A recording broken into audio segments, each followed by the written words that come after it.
अभी जो है कोविड में हम लोग का बहुत ये एक्चुअली ये कंट्रैक्ट किया है।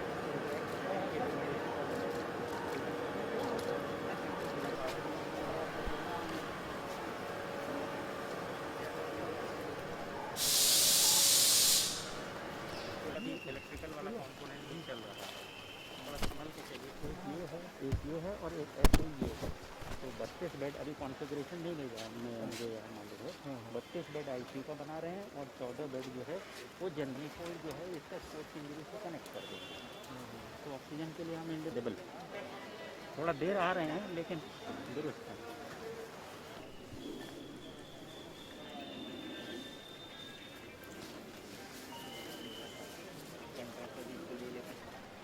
But they are on the job. My confidence थोड़ा सा जगह दे दीजिए। देखिए, सबसे पहले तो आज मैं अपनी बात शुरू करने से पहले वैसे तो पूरे ही कोविड के ख़िलाफ़ जंग के दौरान जिस तरह से बहुत सारे मरीज़ों ने प्राण गंवाए हैं, उसी तरीके से हमारे बहुत सारे कोविड वॉरियर्स, डॉक्टर्स और आप ही के साथी जर्नलिस्ट जो ग्राउंड ज़ीरो पर काम करते थे, बड़ी संख्या के अंदर उनको भी हमने खोया है। विशेषकर अगर पिछले कुछ ही दिनों की मैं बात करूं तो दिल्ली ने 3 प्रतिष्ठित डॉक्टरों को खो दिया। डॉक्टर के अग्रवाल जिन्होंने स्वास्थ्य शिक्षा को एक जन आंदोलन बनाने के लिए बड़ा योगदान किया। डॉक्टर शेखर अग्रवाल जिन्होंने पूरे मानवीय दृष्टिकोण से अपनी ऑर्थोपेडिक्स की प्रतिभा के माध्यम से हज़ारों मरीज़ों की सेवा की।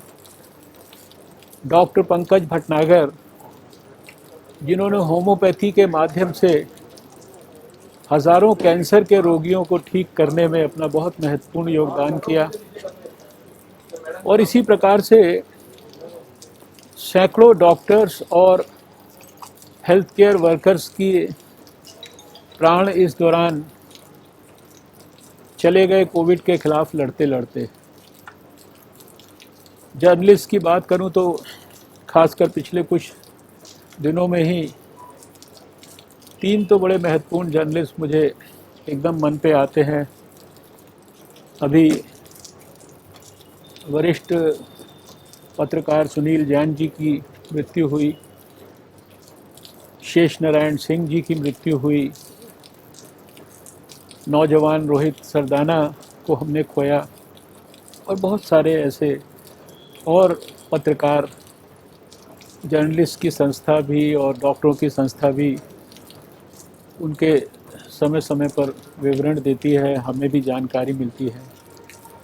तो सबसे पहले तो इन अपने कोविड वॉरियर्स, डॉक्टर्स और सभी उनके प्रोफेशनल साथियों तथा जर्नलिस्ट की पवित्र स्मृति को नमन करता हूं, और भगवान से ये प्रार्थना करता हूं कि हम सबको ये जो असमय कष्ट आ रहा है इसको सहने की शक्ति दे।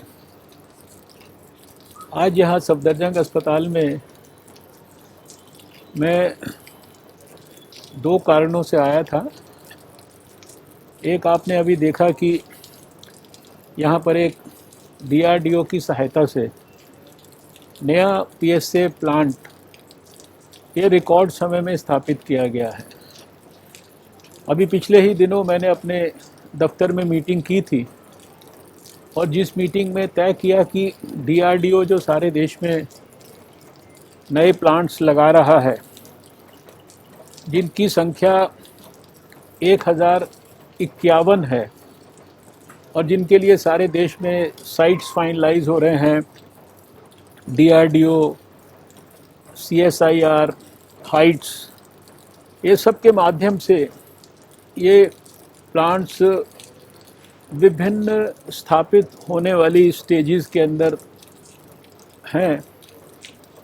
तो हमने तय किया था कि DRDO दिल्ली में भी तुरंत सफदरजंग अस्पताल में, RML अस्पताल में, लेडी हार्डिंग में, एम्स में, और हमारा जो एम्स का जो कैंसर वाला नेशनल इंस्टीट्यूट है झज्जर में, यहाँ पर इस तरह के प्लांट्स लगाए।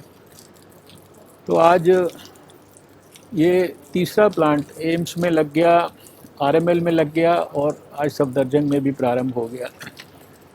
जो बाकी 2 हैं वो भी बहुत शीघ्र ही समर्पित हो जाएंगे। सफदरजंग में मुझे खुशी है कि 1 महीने के अंदर अंदर इससे दुगनी कैपेसिटी वाला, जिस तरह से ये 1 मीट्रिक टन का है, 2 मीट्रिक टन का एक और प्लांट जो है वो भी यहाँ पर स्थापित हो रहा है। उसकी भी सारी तैयारियाँ बहुत तेज़ी से चल रही हैं।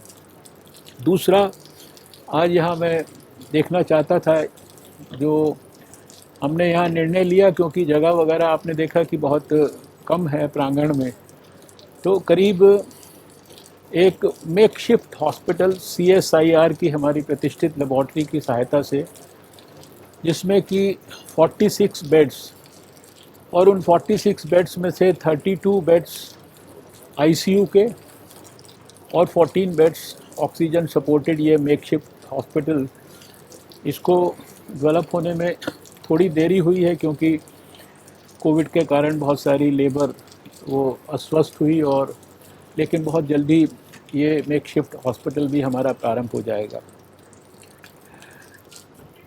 पिछला जो कुछ समय है कोविड के खिलाफ जंग के लिए थोड़े से 15-20 दिन पहले के मुकाबले बेहतर संकेत दे रहा है। जब पिछली बार हम लोग RML हॉस्पिटल में मिले थे तो शायद हर रोज़ 4 लाख से ज़्यादा केसेस जो है भारत में आ रहे थे, और लगातार हमने देखा था कि 4-5 दिन तक ऐसा हुआ। अभी आज लगातार 4-5 दिन से हम देख रहे हैं कि 3 लाख से भी कम केसेस भारत में आ रहे हैं।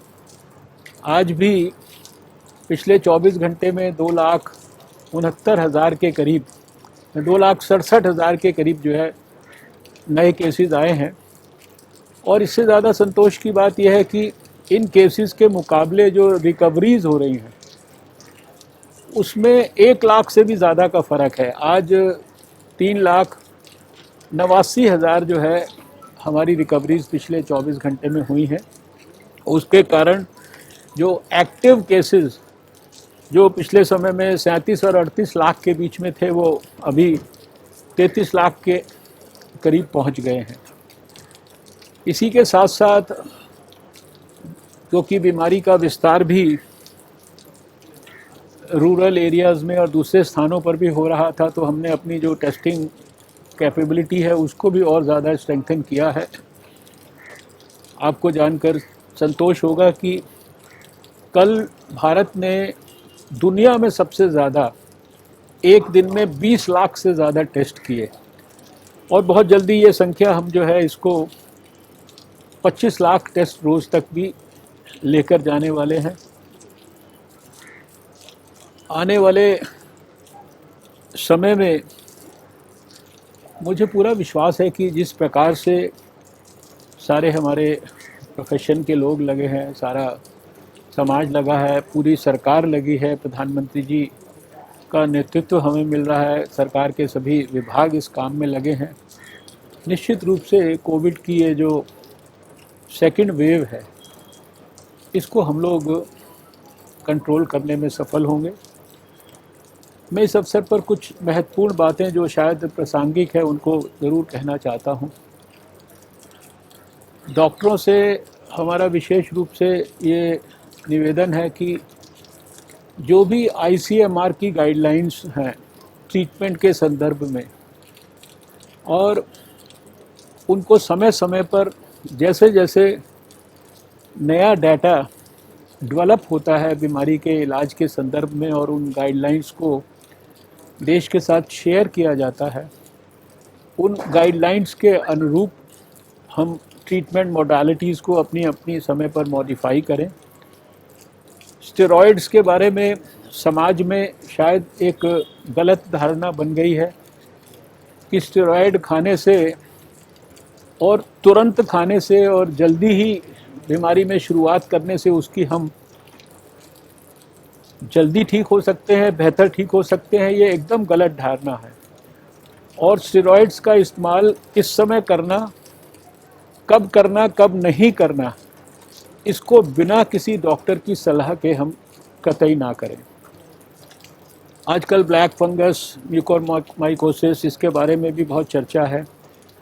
इसके संदर्भ में भी ICMR ने भी, all India institute of medical sciences ने, सब ने गाइडलाइंस बनाई हैं, डॉक्टरों को भी वो सर्कुलेट की गई हैं और पब्लिक डोमेन में भी हैं। हमारा इसके संदर्भ में भी डॉक्टरों को भी और लोगों को भी ये कहना है कि हम प्रॉपर गाइडलाइंस को फॉलो करें, प्रॉपर इस संदर्भ में प्रिकॉशंस लें और उसी के अनुरूप हम अपना ट्रीटमेंट लें। रेमडेसिविर के बारे में, टोसिलीजुमाब के बारे में भी बहुत सारी पिछले समय में चर्चा रही है। इन दवाइयों को भी कब इस्तेमाल करना, कितनी मात्रा में इस्तेमाल करना, इसके बारे में बड़ी क्लियर गाइडलाइंस हैं और सरकार ने पूरा प्रयास करके जो इन दवाइयों की कमी थी इनका प्रोडक्शन रैंप अप करके और ये सुनिश्चित किया है कि अब ये दवाइयाँ सारे देश में सरकारी व्यवस्था से भी स्टेट्स को उपलब्ध कराई जा रही हैं। जो फंगस के लिए दवाई है उसकी भी प्रोडक्शन और अधिक बढ़ाने के लिए, उसके लिए जो भी प्रयास हैं वो हमारा फार्मास्यूटिकल्स मिनिस्ट्री कर रहा है। ऑक्सीजन के संदर्भ में इस समय देश भर के अंदर जो है 10,000 साढ़े 10,000 मैट्रिक टन से ज़्यादा जो एलोकेशन है वो 26 हाई बर्डन स्टेट्स को ऑलरेडी किया गया है।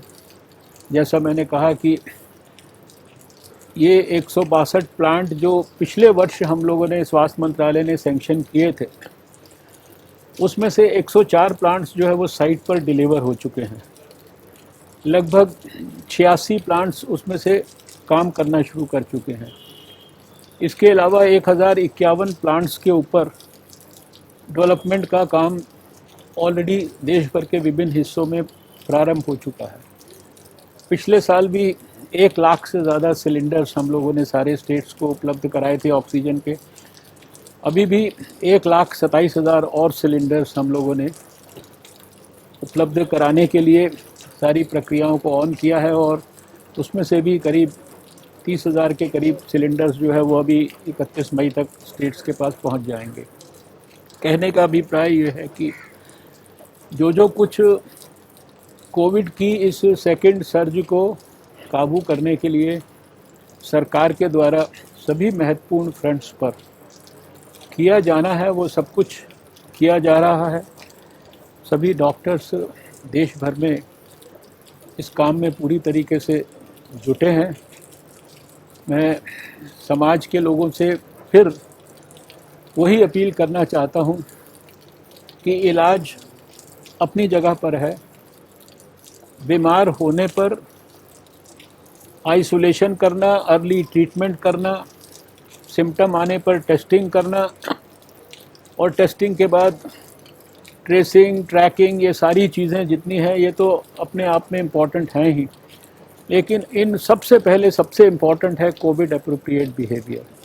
और इस कोविड एप्रोप्रिएट बिहेवियर को किसी भी कीमत पर हम कॉम्प्रोमाइज़ ना करें।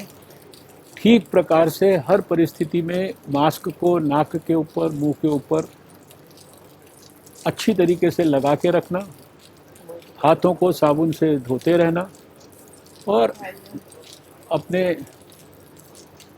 कामों में 2 गज की दूरी बनाकर रखना, भीड़ भाड़ के इलाकों से बचना और आज की परिस्थिति में ज़रूरत पड़ने पर ही घर से बाहर जाएं। ये शायद मैं समझता हूँ महत्वपूर्ण बातें हैं जिन पर हम सबको ध्यान देना आवश्यक है। आज मुझे इतना ही कहना है।